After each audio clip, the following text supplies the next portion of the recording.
My black Craftsman fixed the door, but broke my marriage. True infidelity. He kissed me in my garage as it rained, and my wedding ring was on my hand. Not stopping him. Should have. But when the storm outside mirrored my turmoil inside, I felt seen. Alive. Wanted. What started with a broken banister cracked everything I thought was solid. You won't believe what occurred next. This goes beyond infidelity. It's about rediscovery, regret, and crossing the line we all say we won't until we do. Welcome to Vows and Betrayals, where real voices tell gritty, authentic stories of love lost and life-changing experiences. Like and subscribe for more memorable stories, and share if you've ever been on the brink of a decision you never thought you'd make. Everything changed after that kiss. I thought loneliness was loud, like midnight cries or pleading for someone to stay. True loneliness? Very quiet, like silent laundry folding, garden watering without admirers, watching old sitcoms alone as dinner cools. It was my life. My name is Claire Bennett. I'm 4'8", in Asheville, North Carolina, a charming town with enough rain to keep the roses blossoming. I teach part-time at an elementary school. Husband Michael works for a bank. He travels often. He never forgets to send a Mother's Day card, but sometimes forgets to ask how my day was. Not a bad guy. Just busy, distant. Like a former acquaintance. Our kids grown. The house is peaceful again. Too silent sometimes. I prune and plant in the garden in the mornings, claiming to choose silence. A porch banister was unsecured for nearly 2 months. Every laundry basket I passed wobbled under my grasp. I reminded Michael twice. He said I'll do it this weekend. Weekends came and went. Same as usual. I wasn't mad. Not precisely. So bored of waiting, a leaflet appeared in the mailbox one morning, sandwiched between supermarket coupons and realtor ads. Reliable handyman. No task too little. Handwritten name at the bottom. Noah Kareem. Local, licensed. Open weekdays. Nothing much occurred to me. A part of me snapped as that rickety banister wobbled again under my fingertips. I phoned. I assumed he fixed the banister. I wasn't expecting him to notice me like my husband hadn't in years. It was Thursday morning. A sky that can't decide whether to rain or shine. Calling anyone was nearly forgotten. He was holding a toolbox and fixing his cap brim as I answered the door. "Good morning, ma'am," Noah Kareem called regarding the banister. His pleasant voice may have been an accent or friendliness, pulling my sweater closer. "That's right. Come around here," following me to the porch. He stepped lightly to avoid disturbing the silence. He appeared mid-30s up close. Olive skin, thick dark hair curling around the edges.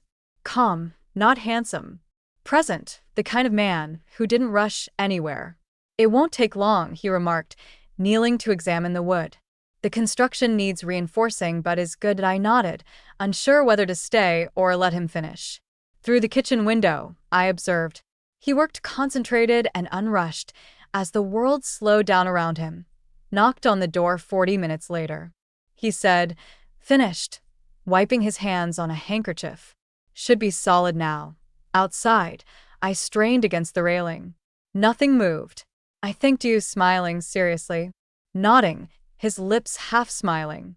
"Let me know if anything else arises." Almost stated it already has, but didn't. Just watched him down the steps and head to his truck. Back inside, the home was quieter than normal, and I felt noticed for the first time in a while. I thought it was just a garage door fix. I guess I wanted to see him again. A week passed. The porch railing was stable, but the garage door was sticking. It grumbled when opened and twitched when closed. No big deal. Nothing pressing. Okay, enough. Still on the fridge was Elias' number. Too long. I stared at it. Then I called. He visited the next morning. Same quietness. Same serenity. Same baseball cap. Now I see it was fading around the borders. I brought him iced tea this time. Pausing in the shade beside the garage, he murmured thanks. Concrete was warming in the light. "You're terrific at this," I remarked, gesturing to his tools. "It's my job," he said. His voice was deep and steady, sounding older than he was. Although we didn't talk, it wasn't awkward. Companionable. I questioned his background. He was an engineer in Iran. traveled to the US for school, and fell in love with constructing things. He stayed when his wife died. I didn't want to start over, he added, eyes not meeting me. I nodded, not because I understood, but because I knew what it meant to stay when you wanted to leave.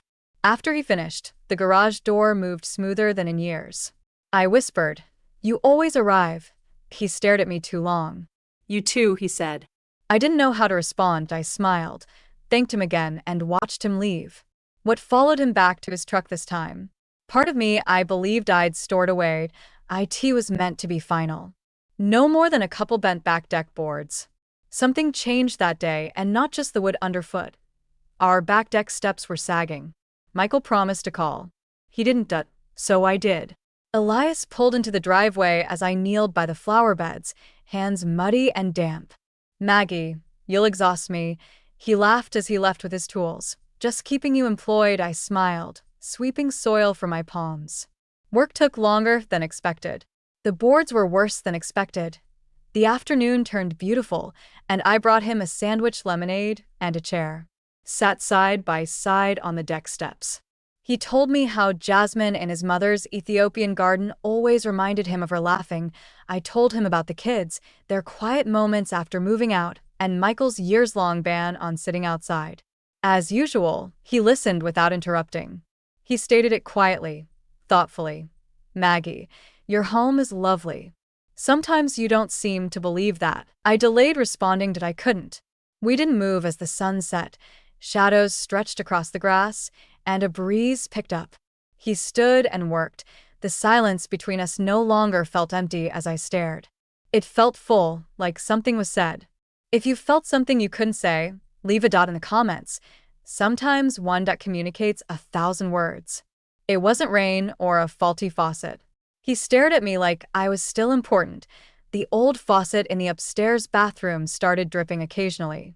Just enough to upset me, without rushing. Michael left town again. The kids left. The house was too quiet. That morning, I brushed my hair in the mirror while watching the sink drain. Drip, drip, then I called. Elias arrived mid-morning. I smiled nervously at him. I said, "He's fast," guiding him upstairs. Toolbox in hand, he nodded. The bathroom was smaller and closer than expected. Kneeling to work, his shoulder touched mine. I retreated somewhat. The wrench rang through the room. The faint smell of sawdust and soap lingered. Familiar now. "Can you give me that towel?" Reached across. Our fingertips met briefly, yet it felt different. He raised eyes. Our gaze fixed. We remained silent. We stayed put, till he did. It was soft, hesitant, similar to a query. His lips barely touched mine. It was possible to leave, but I didn't. I allowed it. I temporarily forgot everything, the home. Years. Its guilt rules. When we parted, we said nothing. Just breathing, heavy, quiet, real. He stood. He apologized in a heartfelt voice. Shaking my head, and "Oh, I'm not." That worried me more than the kiss. Walking him to the door. The rain started slowly, then stronger. His cap dripped water as he turned to the porch. "Take care, Maggie." "You too," I whispered. He departed. Engine faded down street. My heart pounded as the rain soaked into the wood under me. And I knew. Something changed. Nothing we could take back. I saw her holding it in the kitchen, the notebook. Elias probably left it on the counter. Not noticed, but she did. My daughter was 17. Aged to comprehend context, not old enough to realize their weight. She started by flipping over the pages silently. I stood frozen, waiting. "Who is this about?" she questioned without looking up. I may have lied. Claim it was fiction, an endeavor. A poem. But I didn't. I approached, and carefully closed her notebook. "Someone used to visit," I said. "Fix stuff." She gazed at me intently. She inquired what type. I inhaled. "Little things. Like doors. Fences." I halted. "And sometimes humans." We were silent, not cold. Just uncertain. She held back. Not asked his name. Or why he wrote about me. I saw it in her eyes. The unasked query. I answered anyhow. I remembered I'm alive thanks to him. She nods slowly. Was silent. Just left the journal on the table, walked upstairs. And I stood. Guilty beyond measure. I had more clarity than expected. Days became weeks. Michael returned. The youngsters came and departed. The railing held. So did the garage door. Life seemed to have healed. But part of me didn't. I resumed washing, lesson plans, and flower watering. Silence felt strange now. Heavier. Like it weighed that I didn't call Elias again. It wasn't necessary. Needing didn't mean not thinking. I occasionally glanced toward the porch, almost expecting a truck. It never did. His number was still on the fridge. When I passed it, I kept it. Just looked. Continued walking. Months passed. Nearly a year later, I saw him. I was checking avocados at the shop. I looked up and saw him across the vegetable aisle. His appearance was same. Almost a little older. Maybe I did too. Wasn't smiling. Not now. Only glanced at me. I looked back. World slowed. Beeping, registers, talking, overhead music. All faded. Then he nodded slightly. No invitation. No apology, recognition only. I gave it back. He turned, leaved. No wave. No words no need. Some leave peacefully. Not all stories end in heartbreak or reunion. Within you, they reside. A gentle glow beneath your ribcage, or a door gently closed but never locked. You can alter without crossing some lines. Standing near the edge is sometimes enough. I stayed married, I didn't burn myself. However, that day changed me. In the rain, I end silence. That was wrong and hurtful in that time.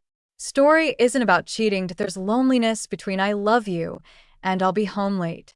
It's about how we fade from each other and the few occasions someone actually sees us before we forget we're there. Elias left. He didn't need to. Sometimes we meet individuals to let go, but we almost let perish to wake up our parts. Live next someone actually beside them but haven't looked at them in a while? Maybe you should. Do I still see who they're becoming? Not only to check if they're okay. Am I witnessing their former selves? If you feel invisible at home, sinking into someone else's bustling routine, leave the silence. Say what you didn't. Ask your fearful inquiry. Because emotional distance doesn't always explode. Every quiet cup of coffee sometimes does it. If you've ever stood on the brink of an unplanned event that didn't wreck your life, but changed you, you're not alone. Leave one in the comments if you've felt something inexplicable. That indicates my presence. If you felt something quiet or ancient from the story, share it with someone who needs to remember they're alive. Please subscribe for more honest, compassionate, and personal stories. Sometimes the best stories are the ones we rarely share.